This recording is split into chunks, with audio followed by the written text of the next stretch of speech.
우리 할렐루야 샬롬하고 이 시간만은 서로 눈을 맞추면서 정말 마음으로 축복하십시다. 할렐루야 샬롬 샬롬 샬롬 샬롬 샬롬 샬롬. 하나님 사랑합니다. 여러분 주 안에서 사랑합니다.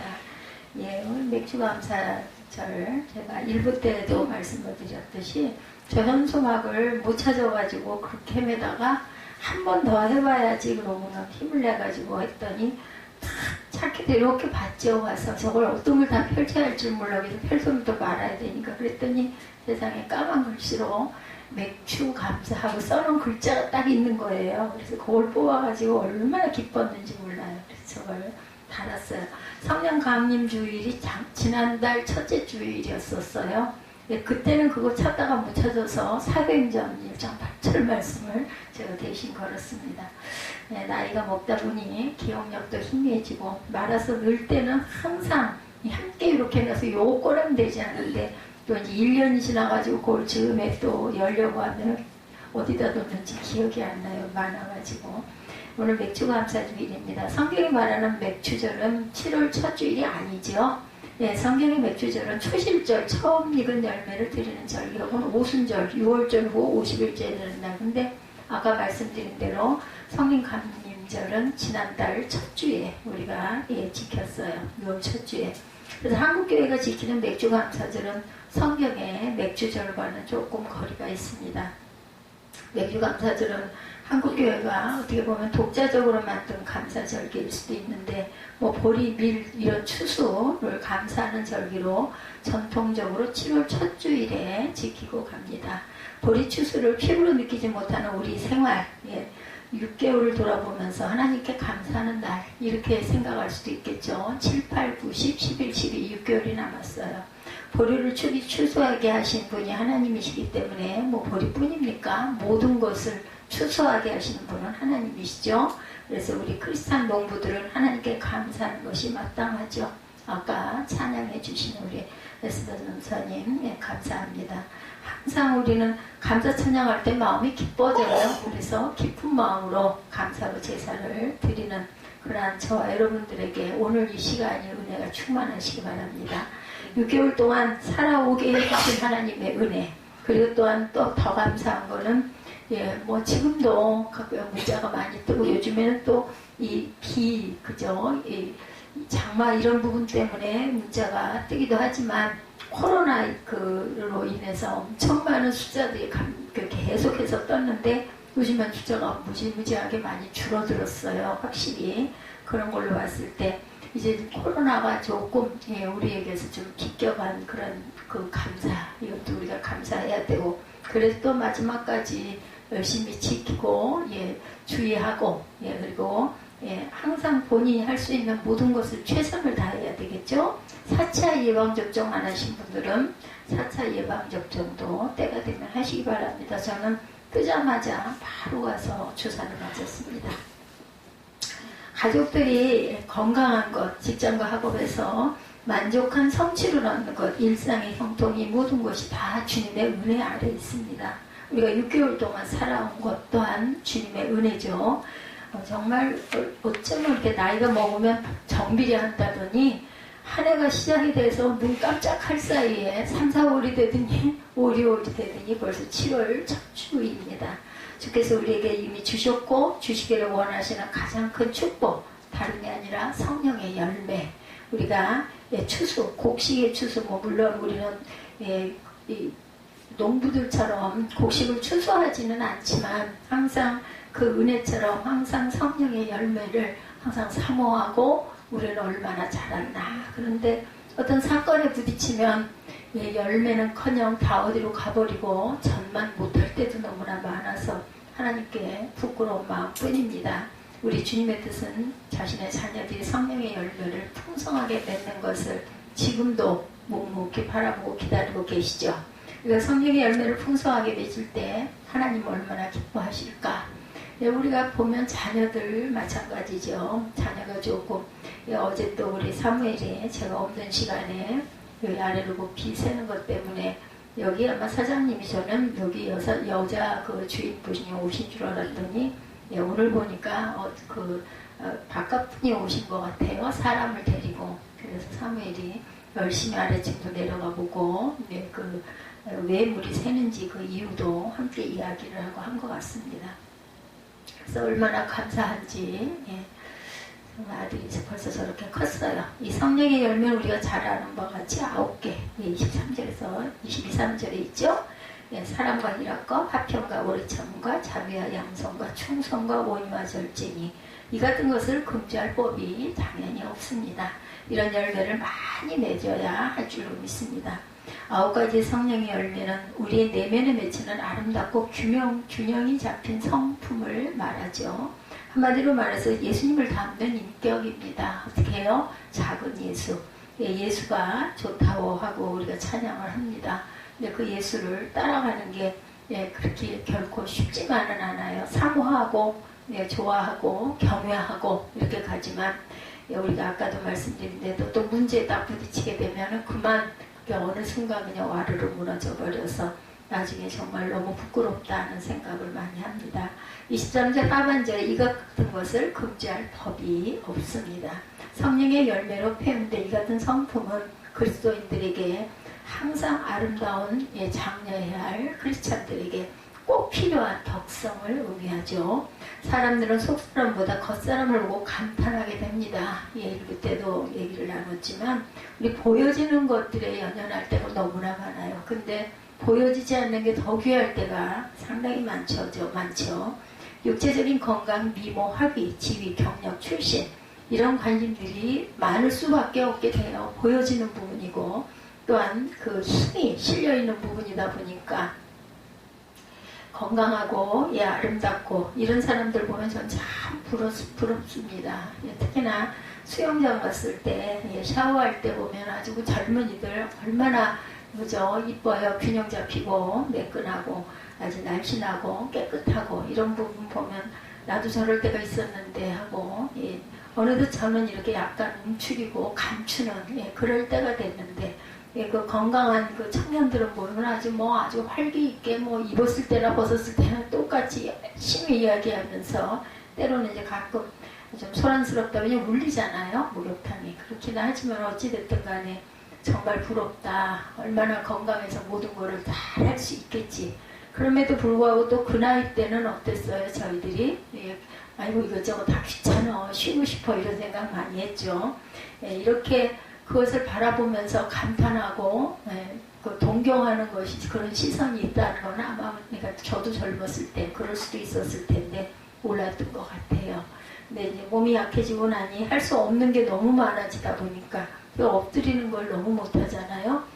제일 힘든 게 발가락 닦는 게 제일 힘들어요. 양말 신는 게 제일 힘들고 신발 신는 게. 그래서 기따라 저기 살았죠 하나 신을 때 운동 안 하고 뒤축을 할 때는 그걸 이렇게 해서 쓱 끼면 또 짧은 거 말고 긴 게 그렇게 거기서 봤어요. 거기서 봐가지고 다이소를 갔더니 있더라고요. 그래서 얼른 사다 놓고 이용을 했습니다. 슬리퍼 신을 땐 상관이 없는데 뒤에 굽이 있는 거를 이렇게 끈을 할 때는 백을 넣고 할 때는 그게 아주 필요하더라고요. 이런 그런 모습이 되었어요. 이렇게 변해갑니다. 그런데 젊은 시절에 40, 50까지만 해도 50세가 조금 넘어서까지만 해도 제가 어느새 이렇게 되리라고는 생각을 못했죠. 그리스도인들은 내면의 덕을 더 귀하게 늘려야 된다. 겉사람의 매력은 연구하지 못합니다. 때가 지나면 이렇게 제 자신이 제가 저를 돌아보듯이 정말 생각해보면 지금도 별반 달라진 건 없지만 왜 그렇게 교만했는지 무엇이든지 할 수 있다라는 자신감이 넘쳐서 교만. 지금 생각하면 웃음이 나오죠. 교만했습니다. 또한 그런 마음이 있기 때문에 무엇을 하는데도 겁을 내지 않고 몸을 아끼지 않고 또 했던 부분도 있어요. 이것의 판단은 하나님이 하실 부분이죠. 그래서 저희가 사람을 함부로 절대로 판단하면 안 되는구나 하는 또한 그러한 그 하나님의 귀한 은혜도 제가 또한 받습니다. 26절에 그것은 헛된 영광이다 이렇게 말씀하고 있죠. 헛된 영광을 구하여 서로 노엽게 하거나 투기하지 말지니라. 만일 우리가 성령으로 살면 성령으로 행할지니 헛된 영광. 우리가 볼 때는 상대방의 단점만 많이 보일 때가 있어요. 예, 조금 온전하게 올곧게 가시는 분들은 특히나 그렇습니다. 그래서 뭐라 그래요? 의분이다 이렇게 얘기를 하죠. 왜 저렇게 해가지고 그렇게 고쳐지지가 않을까 막 이런 생각을 하다 보면 울뚝불뚝 우리 자녀들 특히 그죠? 아유 저 자식이 왜 저렇게 좀 못 고쳐 좀 일찍 일어나고 부지런히 움직이고 하라고 하는데도 말을 안 듣고 제가 이 아들이 아직 어린 애기예요 하면서 얘기를 하면서 나이가 20이에요 그랬더니 상대방이 뭐래 치는 줄 알아요? 그럼요 애기죠 그러더라고요. 저는 20살이 되면 청년이라고 생각을 했는데 모든 사람들의 어머니들의 마음은 20살은 애기다 이렇게 생각을 하는구나 또 깜짝 놀랐습니다. 그런 것들은 헛된 영광이라는 거죠. 예, 매력이 사람에게 있는 겉사람의 모든 것들 건강해 보이는 것들 무엇이든 잘하는 부분이 부러운 것들 이런 것들이 헛된 영광을 구하면 우리 내면이 황폐해진다. 겉사람의 매력에 몰두하고 헛된 영광을 구하지 말라고 26절에 헛된 영광을 구하여 서로 노엽게 하거나 투기하지 말라. 노엽게 한다는 뭐예요? 너 왜 그것도 못해? 이렇게 자꾸 야단을 하다 보면 그 아이가 어떻게 되겠어요? 싫어해요. 아이들도 막 칭찬해줘야 좋지. 그렇지 않고 왜 너는 이건 이렇고 맨날 이러니 그러면 이제 잔소리로 여기다가 나중에는 아이는 그냥 안 들어버리죠. 이제는 안 들어요. 예전에 제가 아이를 한참 양육할 때는 그 엄마 말이라면 아주 무서워하고 겉으로는 그래도 그 자리에서는 순종하려고 하는 부분이 있었는데 지금은 아예 안 듣습니다. 달라진 거예요. 그런 부분들이. 그래서 헛된 영광을 추구하면 우리의 내면은 황폐해지고 사라질 것을 붙잡고 있기 때문이죠. 하나님이 보시기에 온전한 것은 대단한 커다란 것을 하라는 게 아니죠. 제가 아까 1부 때 끝부분에 제가 잠깐 그런 하나님도 어쩔 수 없는 사람 해가지고 제가 엄청난 많은 부분들이 있더라고요. 읽었는데 우리가 항상 사라질 것을 붙잡고 있어서는 안 된다. 그렇게 하는 사람들은 투기하는 사람이 될 우려가 너무나 많아요. 그리고 판단하는 자가 되기가 쉽죠. 나도 행복하지 못할 뿐더러 상대방까지 행복하지 못하게 만들어버리고 또한 관계가 깨집니다. 그러나 성령의 열매를 추구하는 사람은 나뿐만 아니라 남까지도 행복하게 만든다는 것. 이런 사람이 많은 교회가 좋은 교회 어디 지나가다 보면은 이런 교회 이름 있더라고요. 좋은 교회라는 이름이 있어요. 그냥 쉽게 좋은 교회다. 그런 교회가 세상에 희망을 주는 공동체죠. 성령의 열매는 환경에 좌우되지 않는 속성 때문에 더더욱 그 진가가 드러납니다. 성령의 열매는 오히려 어려운 환경 가운데 맺히는 열매일 수도 있죠.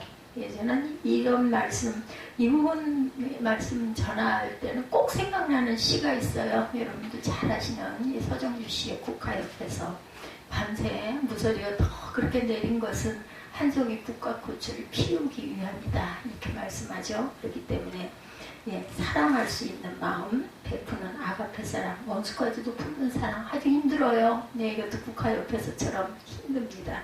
희락입니다. 어떤 환경에도 빼앗기지 않는 영구적인 기쁨, 희락이죠. 이렇게 되기까지 얼마나 시련과 어려움과 내 마음에 싸움이 많았겠습니까? 화평입니다. 폭풍 속에서도 쓰러지지 않는 평정, 원수를 끝까지 친구로 만드는 능력입니다.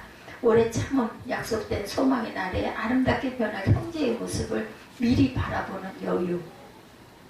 여러분들은 어떠십니까? 생활 속에서 저는 뭔가를 하려고 할 때는 얼른 덜컥 그 일을 꿀떡 일어나서 못해요. 마음속으로 그 일을 자꾸 생각을 합니다. 저걸 해야 될 텐데. 이제 몸이 약해지면서 생긴 부분이기도 해요. 그전에는 뭐 생각나면 벌떡 일어나서 얼른 가서 했죠. 근데 지금은 마음으로 계속 그걸 바라봐요. 품고, 저거 해야 되는데, 저거 해야 되는데. 근데 결국은 그걸 여러 번 계속 반복하다 보면 어느 순간 힘을 내서 그거를 불가능할 것 같은 그 일을 하게 되고, 어찌됐든 간에 힘들게 하든 뭐 어떻든 간에 하게 되더라고요. 나중에 보면 내가 이루었어. 요즘에 우리 조그만 세탁기가 들어왔잖아요. 그러다 보니까는 전에는 못 밟고 있었던 것들을 막 찾아내는 거죠. 마음속으로 뭐가 있었지? 앞방에 뭐가 있지? 그래서 이제는 큰 수건도 딱 집어넣어갖고 빨면 빨래가 되고 또 뭐 넣을 수 있더라고요. 어떻게 널어보면 선풍기로 요즘에는 비가 오기도 하고 넣을 자리가 없잖아요. 교회이기 때문에 그때는 말립니다. 그냥 말려가지고 개가지고 냅두고 이쁜 향기를 좀 뿌려가지고 탁 갖다가 다시 깔아놓으면 얼마나 그렇게 기분이 뿌듯하고 좋은지 바라보다 보면 하게 되더라고요. 생각하고 바라보다 보면. 그리고 자비입니다. 대적자들을 감동시키는 관대함의 행동들이죠. 양성, 선으로 악을 지키는 도덕적 탁월함, 양선, 충성, 한결같은 신의죠. 온유, 거친 사람들까지도 부드럽게 품는 오나 내가 부드럽게 품어야 상대방이 부드러워집니다. 내가 찌르고 내가 자꾸 공격하고 하면은 상대방은 더 뾰족해져요. 그래서 상대방으로 인해서 또 나도 피를 흘리게 되고 상처를 받게 되고 관계가 절대로 좋아질 수가 없죠. 절제입니다. 거센 유혹 앞에서도 바른 길을 택하려는 능력, 절제하려는 그런 마음이요. 솔직히 제가 이렇게 여러분들에게 읽어드리고 뭐 잘하는 말씀인데 다시 한번 푸는 건요. 제게 들려주고 싶어서입니다. 말은 한 번에 잠깐 2, 3분에 금방 했지만 이걸 이루기 위해서 우리는 평생을 수고하고 애를 쓰고 갑니다. 그래도 제대로 이루는 건 없어요. 그런 얘기 있죠. 하나님께서 온전한 사람을 찾으시고 온전치 않은 자를 버리시려고 하면 남아있을 사람이 하나도 없다라는 이야기가 있습니다. 그럴 정도로 하나님께서는 우리를 잠잠히 바라보고 마지막까지 보시면서 지켜보시고 계신다는 걸 잊지 마십시다. 이 같은 성령의 열매를 맺는 사람은 주변을 훈훈하게 만들죠. 제가 일부 예배 때 도르가 이야기를 했어요. 도르가가 주변 사람들에게 옷을 늘 만들어줘서 입혀줘가지고 엄마들이 아주 도르가를 귀하게 여기는데 그냥 어느 날 갑자기 죽어버리는 바람에 그냥 온 동네가 울음바다가 되죠. 그래서 베드로가 가서 살려주는 그런 역사의 이야기가 있습니다. 왜 그렇게 주변 사람들이 안타까워했을까요?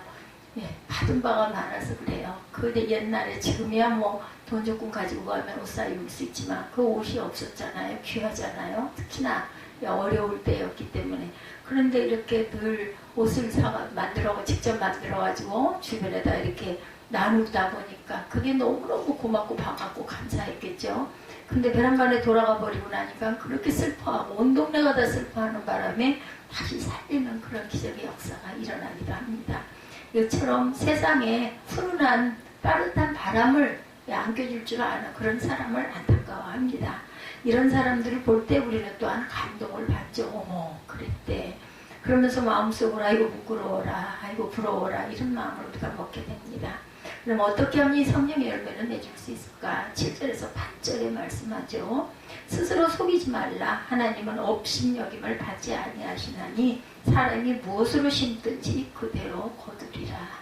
우리가 정말 전심으로 마음밭 안에서 한 것인지 아니면 거칠애로 하는 것인지는 하나님이 다 아시죠. 사람이 사람을 속일 수 있지만 사람이 하나님을 절대로 속일 수가 없습니다. 자기 육체를 위하여 심는 자는 육체로부터 썩어질 것을 거두고 성령을 위하여 심는 자는 성령으로부터 영생을 거두리라. 아멘. 어떠한 열매를 맺는가 하는 것은 무엇을 심는가에 의해서 결정된다. 그래서 뭐 우리 옛말 있죠. 콩 심은 데 콩 나고 팥 심은 데 팥 난다라는 이야기가 있습니다. 자기 육체를 위하여 심는 자는 육체로부터 어차피 육체는 썩어요. 그죠? 그리고 죽게 되죠. 그렇기 때문에 육체로부터 썩어질 것을 거두고 그렇지 않은 자는 성령으로 심는 자는 영생을 거둔다. 자기 육체를 위하여 심는다는 것은 육체의 욕심을 따라 사는 것을 말하죠.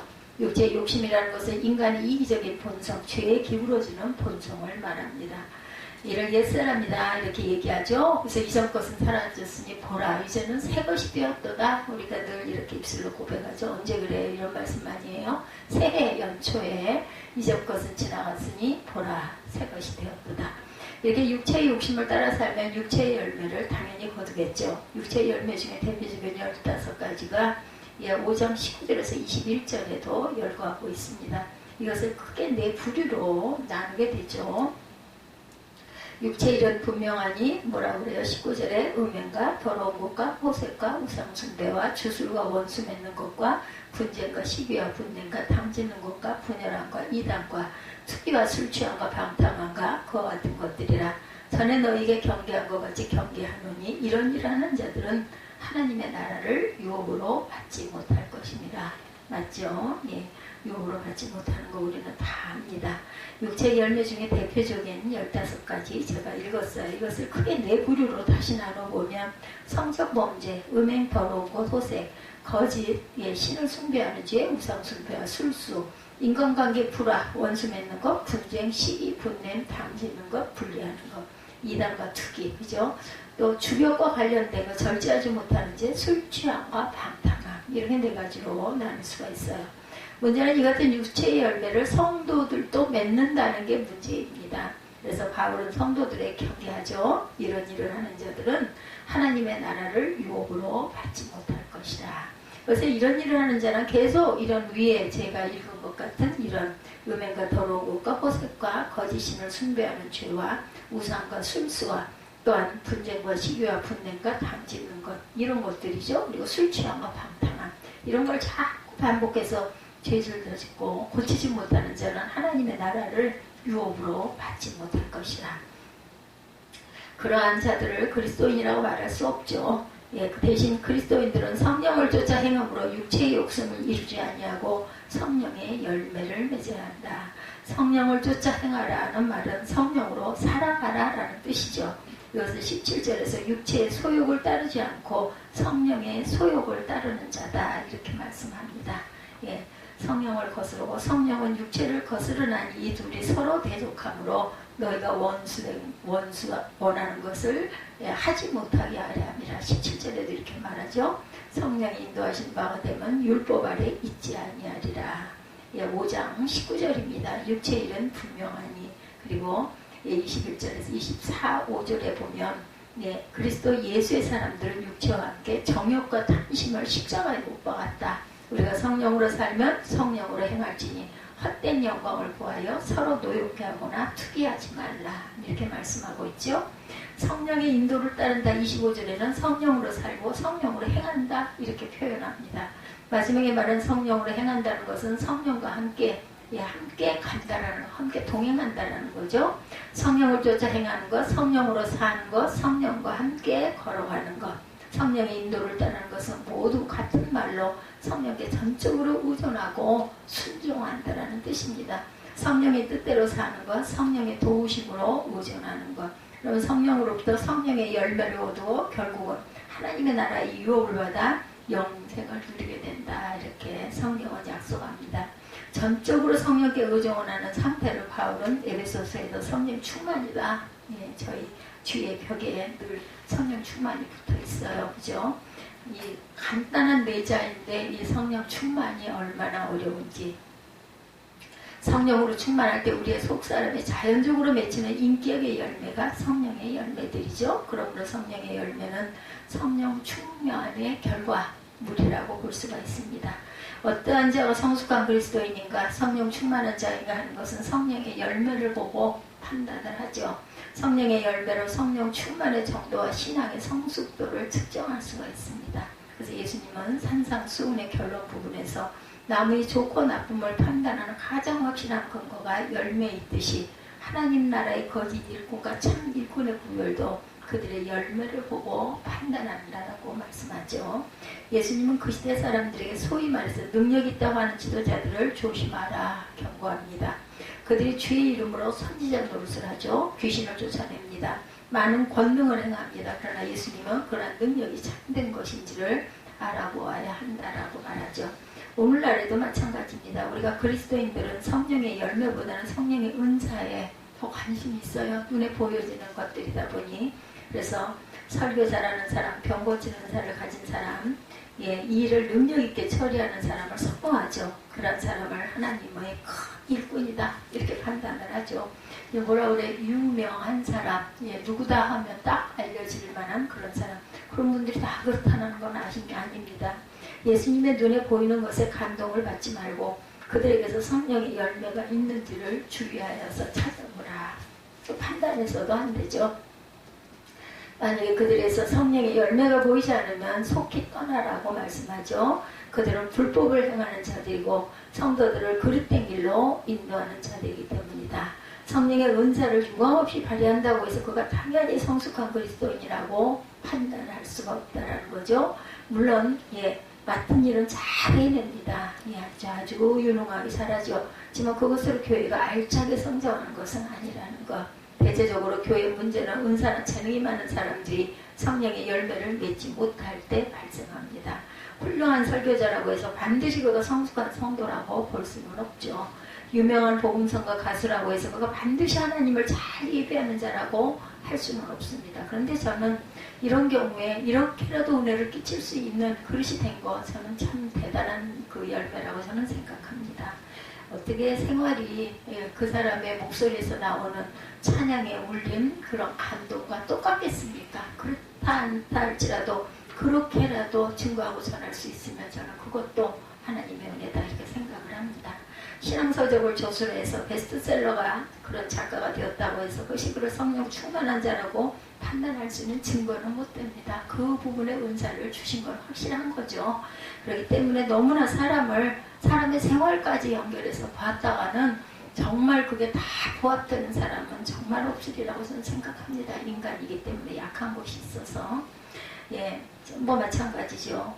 제가 설교를 하지만 설교한다고 해서 그것을 다 그대로 생활로 연결해서 똑같이 하고 나갈 수는 없는 거죠. 그렇다고 해서 그걸 막 삿대질을 해가면서 네가 이따위로 하면서 무슨 목사냐 이런다고 해서 좋아질 일은 하나도 없다는 거죠. 오히려 기도해 줘야 되겠죠. 제가 부족할 때. 성령의 은사를 적극적으로 사용하는 것은 아주 중요합니다. 그러나 중요한 것은 성령의 은사를 잘 사용해서 성령의 열매를 맺는 것. 상대방에게도 하나님 말씀을 그대로 증거하되 나 자신에게도 자꾸 말씀을 증거해서 그것으로 인하여 어떤 때 아주 정말 어쩔 수 없는 상황에 내가 도저히 참을 수 없을 때 말씀이 살아나서 내가 딱 입을 다물고 묵상할 수 있는 그거 참을 수 있는 거 그러면서 마음속으로 성령을 의지할 수 있는 그런 마음만 주셔도 그런 마음이 되는 그것만도 감사한 거죠. 성령께서 우리 안에 성령의 열매가 풍성하도록 맺히게 해주십니다. 우리가 성령의 열매를 맺으려고 항상 노력을 하죠. 대신에 성령을 의지하고 성령님의 소원에 전적으로 순복합니다. 우리가 의지하고 순복해야 할 성령님은 어떤 분이시라고요? 우리의 심령에 내주하시는 그러한 주인 되시는 분. 어떤 자의 심령에 성령이 내주하셔요? 믿음이죠. 믿음을 가진 자들. 그래서 항상 돌아가신 그 조영미 목사님 말씀이 생각이 납니다. 성령님 의지합니다. 성령님 오시옵소서. 환영합니다. 사모합니다. 항상 이렇게 입버릇처럼 왜냐하면 모셔드립니다. 생각이 나죠. 그렇게 했을 때 성령이 내 안에 임재하시지 그런 게 어딨어 미친 거지 뭐 이런 식으로 아주 부정적으로 생각을 하고 딱 아예 그냥 앞에다가 차단막을 해버리면 성령께서 임하실 수가 없죠. 그래서 인격적인 성령님이기 때문에 성령님 환영합니다. 의지합니다. 모셔드립니다. 이런 마음가짐이 되지 않으면 성령이 나와 함께 하시지 않는다. 기억이 납니다. 아주 젊은 날 저는 조영기 목사님의 이 설교를 항상 기억을 해요. 항상 예배 전에 또 이 말씀을 다들 함께 하자고 그래가지고 아이들 가르치듯이 꼭 그렇게 하고 또 얼마나 또 순종을 잘하시는 성도님들인지 그 많은 성도님들이 몇만이 되시는 분들이 똑같이 한 목소리로 같이 합창을 하기도 했어요. 예수 믿는 자들의 심령에 거하시는 성령님은 허물과 죄로 죽었던 우리를 다시 살리실 뿐만 아니라 영원토록 새 생명 가운데 살게 하는 생명의 근원이 되시죠. 그래서 성령께서 내주하시게 된 사람을 뭐라고 그래요? 새 것이 되었도다. 새 사람이다. 새 옷을 입었다. 이렇게 말씀하죠. 새 사람은 새로운 주인을 모시고 사는 사람을 의미하기도 합니다. 이제 더 이상 우리에게는 성령 외에 다른 주인이 없어요. 성삼위 하나님 외에 다른 주인이 없죠. 우리의 내면에 아직까지 옛 주인이 자리 잡고 있진 않은가. 성경에서는 육체 혹은 옛사람이다. 이렇게 말하죠. 물론 옛사람의 힘은 아주 제한적입니다. 24절에 표현하죠. 그리스도 예수의 사람들은 육체와 함께 정욕을 탐심으로 못 박았다라고 얘기하죠. 탐심으로 뭘로 십자가에 못 박습니다. 그런데 왜 그게 그렇게 자꾸 살아 일어나볼까요? 못을 박았는데 다시 박고 다시 박고 다시 박게 하게끔 우리가 너무나 옛 사람들이 자꾸 살아나는 게 문제죠. 그러나 제한적이긴 하지만 여전히 우리 안에서 영향력을 행하고 있는 그 옛사람, 우리가 자꾸 못을 박아야 돼요. 어쩔 수가 없습니다. 한 번에 안 되면 뭐 수천 번이라도. 17절에 육체의 소욕은 성령을 거스르고 성령은 육체를 거스른다. 이 둘이 서로 대조감으로 너희가 원하는 것을 하지 못하게 하니라. 아멘. 옛사람은 옛주인인 육체의 욕심을 따르고자 합니다. 그러나 새사람은 새주인인 성령을 따르고자 하고 어떻겠어요? 팽팽하게 씨름을 하게 되겠죠. 그래서 내적 갈등이 일어난다는 것. 바울은 이런 내적 갈등 자체를 부정하거나 정죄하지 않습니다. 성도에게 있어서 내적 갈등이 있다는 것은 오히려 성령을 새주인으로 모신 사람이 되었다라는 증거이기도 해요. 그렇기 때문에 갈등을 하는 거지. 그 마음이 하나도 없다면 갈등할 필요가 없죠. 전혀 그냥 가책받지 않고 거스르는 것만 하죠. 뭐 무슨 상관이야. 이건 사는 건데 말씀하고 어떻게 똑같아? 이렇게 하고 그냥 아무런 거리낌이 없지만 안에서 그걸로 씨름을 하게 되는 건 뭐예요? 아, 내가 이러면 안 되는데 하면서도 나도 모르게 딸려가고, 아, 또 그래서 이러면 안 되는데 하고 딸려. 그러기 때문에 오히려 이런 사람은 새 사람을 모시기를 사모한다라는 그런 증거이다. 문제는 성령의 열매를 맺기 위해서 반드시 새 주인은 성령의 욕구에 우리가 순복한다는 것이 중요하다고 바울은 강조합니다. 그럼 우리가 성령의 열매를 먹기 위해서 가장 먼저 우리의 새 주인은 성령님을 아까 말씀하신 드린 대로 인정하는 것. 우리 안에 내주하시는 성령님을 주인으로 인정하고 그분의 뜻을 따라 살면 성령께서 우리에게 성령의 열매를 풍성하게 맺게 해주신다. 두 번째, 거룩하신 성령입니다. 항상 우리가 성령님을 사모하고 거룩하신 성령이라는 것을 입술로 고백할 줄 알아야 되겠다는 거죠. 이러한 성령께서 거룩하신 속성은 우리 안에 내주하시는 목적을 덧입고 있다는 것. 우리 안에 내주하신 목적은 우리를 거룩하게 하시기 위해서. 만약에 우리 안에 불결한 요소가 있을 때 성령님은 어떻게 하신다고 그래요? 말할 수 없는 탄식으로 대신 기도해 주신다고 그러죠. 근심하시고 탄식합니다. 그래서 성도들 또한 마음이 불편해서 견딜 수가 없어지죠. 본문 19절에서 22절까지 열거된 죄악을 습관적으로 반복하지 않게 됩니다. 조금씩 남아있지만 감히 하진 못해요. 마음속으로 아이고 그러고 싶어라 그러지만 하진 못한다는 것. 그래서 우리는 우리의 연약함으로 말미암아 한 번 이런 죄를 범하기도 하는데 마음이 불편해서 계속 그렇게 하고 있을 수가 없죠. 우리는 그것이 하나님을 슬프게 하는 죄임을 깨닫습니다. 알기도 합니다. 우리 마음 안에 거리낍니다. 누구에게가 욱하고 화를 내놓고 마음이 불편한 것처럼 성령께서 우리 속에서 탄식하시기 때문이다. 그때 우리는 즉시 진지하게 회개해야 합니다. 죄를 회개하지 않고 죄가 우리 속에 그냥 남아있는 한 성령의 충만은 불가능합니다. 뭘로 인해서 불만이 가득할 때 어때요? 우리가 웃을 수가 없죠. 그리고 말을 붙이기가 저 같은 경우는 힘이 듭니다. 왜냐하면 좋은 말이 안 나갈 것 같으니까 참느라고 아무 말을 안 하게 됩니다.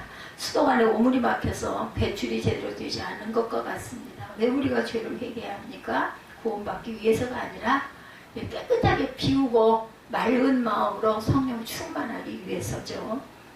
주님과의 친밀한 교제를 위해서입니다. 죄를 회개하지 않고는 성령의 충만을 받을 수가 없어요. 그러므로 성령의 열매도 당연히 맺힐 수가 없죠.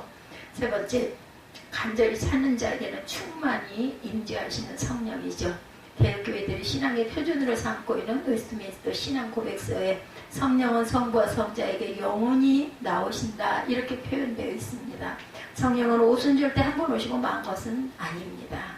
오늘도 성부 하나님과 성자 예수님으로부터 성령님은 계속 우리에게 가르쳐 주시고 또한 도와주시고 함께 해주시는 그러한 성령이 내주하시죠. 고여있는 물이 아니라 시대시대마다 꼭 필요한 능력과 생명과 변화와 치료의 생수로 이 세상과 우리의 심령을 새롭게 하시고 충만케 하시는 영이시죠. 어떤 자들에게 이러한 생수가 충만하게 공급이 된다고요? 목마른 사슴이 시냇물을 찾아 갈구하듯이 간절하게 갈구하고 찾고 사모하는 자들에게 성령의 충만은 부어집니다. 성령의 열매를 풍성히 나누는 자들에게 더욱 충만한 역사가 일어나는 것이 성령이시죠. 성령의 열매는 자기가 먹는 것이 아니라 남에게 나누어 주는 것이기도 합니다. 마치 생수는 생수를 퍼주면 퍼줄수록 어때요? 샘물은 자꾸 풀면 자꾸만 솟아오르죠? 이런 것처럼 자꾸 퍼야 돼요. 그거 퍼서 쓰지 않으면 그 자꾸 나중에는 말라버립니다. 이런 것처럼 우리는 자꾸 퍼줘야 된다. 여러분들 헌혈하시죠? 헌혈. 젊은 건강하신 분들 헌혈 많이 하십니다. 헌혈하는 게 건강에 좋다고 그러죠? 그렇게 해서 빼내야 또한 새롭게 새 피가 만들어진다고 합니다. 6장 9절에서 10절을 봅니다. 9절에서 10절 우리가 선을 행하되 낙심하지 말지니 포기하지 아니하면 때가 이름에 거두리라. 그러므로 우리는 기회 있는 대로 모든 이에게 착한 일을 하되 더욱 믿음의 가정들에게 할지니라. 이렇게 말씀하고 있어요. 여러분이 회사의 경영자로 가면 이런 자를 직원으로 어떤 자를 직원으로 채용하시겠습니까? 다른 이에 대한 증오로 가득 차 있는 사람, 항상 우울한 사람, 많은 스트레스로 불안한 불안과 긴장 속에 살고 있는 사람, 조급한 사람, 무리한 사람, 뒤에서 남을 험담하는 사람, 거친 성격의 사람, 일시적인 감정에 지배받는 사람, 이런 사람들을 여러분들 쓰시겠습니까? 안 쓰시겠죠? 하나님께서도 일꾼을 부르고 계세요. 그리고 하나님께서 누구를 당신의 밭에서 농부로 일하게 하실까요? 어떤 자에게 하나님은 성령의 열매를 추수하게 하실까요? 오늘 사도 바울이 말씀한 것처럼 성령으로 충만한 사람, 성령으로 충만한 사람은 성령께서 전적으로 성령께 의존하는 사람입니다. 나는 아무것도 아닙니다. 하나님 주시옵소서, 성령이여 임하시옵소서. 이러한 자들을 하나님은 부르시죠. 성령님의 소원에 자신의 모든 것을 의탁하는 저와 여러분입니다. 이러한 저와 함께 하나님은 늘 함께 하시고 일하신다는 것. 대단한 일을 하는 것만이 성령 충만한 사람은 아니에요. 생활 가운데 항상 저는 부족합니다 하면서 성령께 나를 맡기고 의존하고 성령의 은혜대로 행하려고 노력하는 사람, 이런 사람을 하나님께서는 사랑하시고 성령을 계속해서 우리가 샘이 솟아올라오듯이 충만케 해주신다는 것을 잊지 않는 오늘은 성령의 충만함, 그리고 우리가 이 맥주 감사절을 통해서 곡식의 감사도 중요하지만 성령께서 주시는 은혜를 사모하고 감사할 줄 아는 저와 여러분들이 되시기를 원해서 함께 말씀을 나눴습니다.